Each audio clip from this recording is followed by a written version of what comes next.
expansão do reino de Deus, demolição da fortaleza do diabo, o hasteamento da bandeira do Evangelho e a glorificação do nome de Jesus. Cumprimentando Vossa Senhoria, eu cumprimento sua legítima esposa, missionária Sara, que ao vosso lado sustentando na condição da noiva de Cristo aqui nesta cidade. A sua diretoria, os homens fidedignos que Deus colocou ao seu lado para ajudá-lo a levar o arado do Evangelho, o pastor Vitor, o pastor Daniel, nosso apreço, nossa gratidão, pastor Marcos, que tem sido designado para cuidar desses varões, que a bênção de Deus seja multiplicada sobre vossa vida, presbítero Reginaldo, que tem prestado um serviço com excelência ao reino de Deus e representado esta igreja com muita qualificação. Ao Rafael, Deus o abençoe por suas ministrações. Abra sua Bíblia, por favor, agora.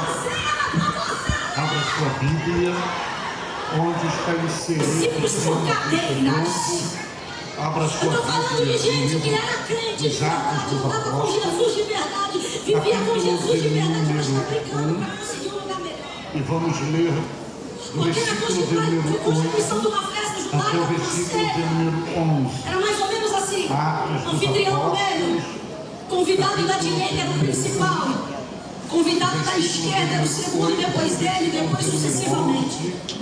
Haja vista que a leitura oficial Eles estão brigando por causa da disposição da mesa, do capítulo 1 até o dizendo: se eu tivesse ali, eu não tinha comido melhor.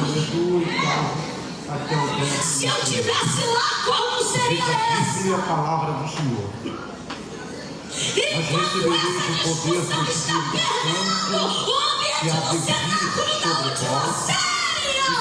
Jesus levanta, se cinge de uma toalha, ajoelha e começa a falar o que toda a Judeia e Samaria e até aos confins da terra. E quando dizia isto, vendo-o ele, foi elevado às alturas e uma nuvem o recebeu, ocultando-o a seus olhos. E estando com os olhos fitos no céu, enquanto ele subia, eis que junto dele se puseram dois homens vestidos de branco, os quais lhes disseram: homens galileus, por que estáis olhando para o céu? Esse Jesus, que dentre vós foi recebido em cima no céu, há de vir, assim como para o céu ouviste. E amém. Deus seja louvado pela sua bendita palavra. Eu vou pedir uma gentileza aos irmãos. Mantenha sua Bíblia aberta, por favor. Eu vou fazer uma ministração expositiva e nós vamos caminhar nestes versículos.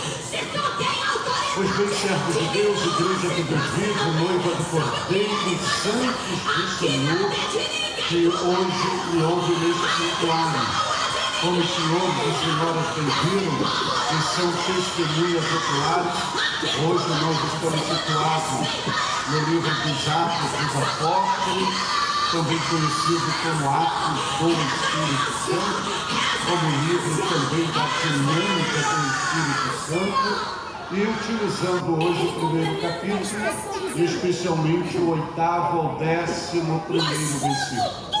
O 8º versículo é o textuário da família pentecostal, onde a família pentecostal está familiarizada com o mesmo, mas o versículo de número 8 de Atos dos Apóstolos, muito utilizado por cada um de nós, são os registros das últimas palavras que ecoaram dos lábios de Jesus Cristo.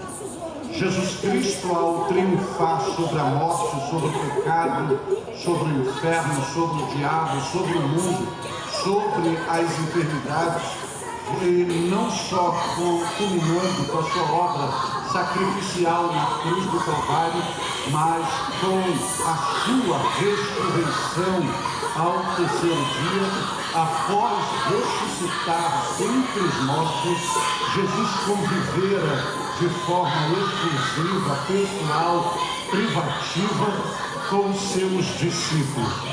Foram 40 dias e no 40º dia aprove Jesus conduzi-los ao Monte das Oliveiras. Jesus se colocou numa posição superior ao monte, os discípulos aos seus pés, e Jesus ali começa a fazer a sua despedida. Jesus vai usar uma metodologia na sua despedida. Primeiro, ele vai estender as suas duas mãos sobre os discípulos. À luz da Bíblia, vai abençoá-los. Abençoando-os, Jesus vai liberar as suas últimas palavras. Segundo o evangelista São Mateus, as últimas palavras de Jesus foram estas: ide e fazei discípulos, batizando-os em nome do Pai, do Filho e do Espírito Santo. As últimas palavras registradas pelo evangelista Marcos foram estas, que Jesus dissera: ide por todo o mundo e pregai o Evangelho a toda criatura. As últimas palavras que o evangelista Lucas registrara de Jesus, segundo a narrativa do Evangelho do Cristo, segundo Lucas, no capítulo 24, foram Jesus dizendo: ninguém se ausente de Jerusalém, até que do alto sejais revestidos de poder. As últimas palavras de Jesus registradas pelo evangelista João foi Jesus dizendo aos mesmos: assim como o Pai me enviou, eu vos envio agora. E exatamente Atos dos Apóstolos, Lucas teve o privilégio não somente de colocar em prática a sua habilidade profissional e justificativa e a ação operacional do bendito Espírito Santo sobre ele, Lucas vai registrar, ao narrar Atos dos Apóstolos, as últimas palavras de Jesus. Na verdade, Lucas, em Atos dos Apóstolos, narra a antepenúltima, a penúltima e as últimas palavras de Jesus. Versículo de número 8 são as últimas palavras de Jesus. E quando Jesus, abençoando e libera as últimas palavras, vai acontecer um fenômeno impactante, sobrenatural, que não vai marcar apenas a ascensão de Jesus, o ministério dos discípulos de Jesus, mas vai deixar para nós um panorama daquilo que Deus traçou na sua originalidade, segundo os seus desígnios, para a sua igreja na face da terra. A Bíblia vai dizer que Jesus, após liberar essas palavras, a Bíblia afirma que os discípulos estão focados nele e Jesus foi elevado às alturas. Além disso, a Bíblia vai dizer que Jesus foi recebido por uma nuvem. Além disso, a Bíblia vai dizer que no momento que Jesus adentra aos céus, imediatamente, mais veloz do que a velocidade da luz, são enviados 2 seres angelicais, 2 mensageiros, com uma notícia fresquíssima para dar aos discípulos, que ainda estava focado pensando que Jesus ainda estava nas nuvens e Jesus já tinha sido recebido pelo Pai, já estava assentado à direita do Pai e Jesus já tinha designado os mesmos para uma mensagem aos seus discípulos, e os anjos anunciam aos discípulos, questionando os mesmos: varões galileus, porque estáis olhando para cima ou para o céu? Esse mesmo Jesus que foi assunto ao céu, ou que vocês viram subir, da mesma maneira que vocês viram subir, é desta mesma maneira que ele há de vir. Isto é o panorama bíblico. Veja que a promessa do batismo com o Espírito Santo também está conectada com a segunda vinda de Jesus. Mas olhando para esse texto, na proposta da temática desta igreja, quando nós olhamos para o que Jesus está dizendo, nós focamos muito na expressão que Jesus garante, que é fidedigna acerca do receber o poder do Espírito Santo.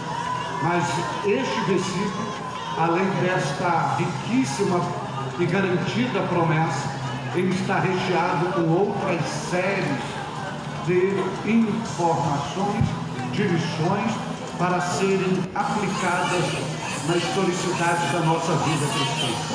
Por exemplo, o que levara Jesus a recitar o versículo de número 8, quando ele está focado aos discípulos, no Monte das Oliveiras, com as suas mãos estendidas, abençoando os mesmos e dizendo: mas recebereis poder ao descer sobre vós o Espírito Santo. O que está na mente de Jesus? Automaticamente a gente foca que Jesus está liberando uma promessa de revestimento de poder. Isto é uma verdade, uma grande verdade. Mas não é somente isso que Jesus está fazendo. Jesus, na verdade, está fazendo um deslocamento na mentalidade dos discípulos de um plano divino, aonde os discípulos se envolveram quando não tinha autoridade, quando não tinha autorização, e eles estavam firmados neste plano. E Jesus faz um deslocamento e conduz os seus discípulos para a dispensação da graça, para o plano de Jesus, para o exercício da continuidade do ministério de Jesus. E que plano é este no calendário profético de Jesus? E a causa matriz que levara Jesus a recitar Atos 1:8 é uma declaração dos discípulos, na verdade uma pergunta dos discípulos em Atos dos Apóstolos, no capítulo 1, versículo 6, quando os discípulos perguntam a Jesus que a restauração do reino de Israel seria neste tempo.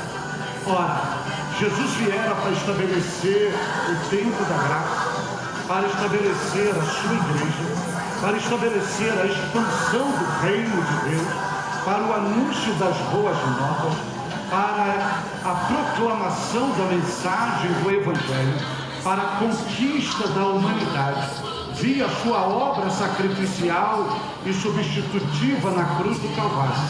Esse era o grande momento para os discípulos viverem.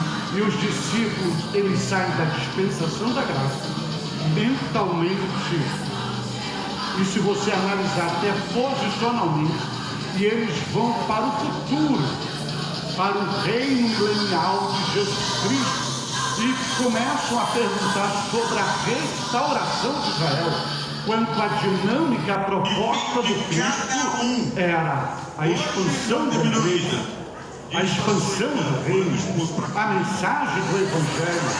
Então Jesus, na sua habilidade, utilizando sua pedagogia, ele vai mexer na mentalidade dos discípulos e vai reconectá-los novamente ao tempo da graça, ao momento que ele estabeleceu, ao projeto que ele realizou, a obra da salvação conquistada na cruz do Calvário. E Jesus faz esse trabalhar no coração e na mente dos discípulos com Atos 1:8, dizendo que, primeiro, que reino de Israel e a restauração não competia aos discípulos, que era um projeto exclusivo pelo Pai, segundo o tempo estabelecido pelo próprio Deus. O que cabia aos discípulos? O que cabia aos discípulos naquele momento não era estar focado na restauração de Israel, era assumir a funcionalidade integral de ser legítimas, autênticas testemunhas de Jesus, porque por meio deles a semente do Evangelho chegar em outro lugar, e que para isso eles seriam habilitados, credenciados pelo Cristo através do revestimento de poder.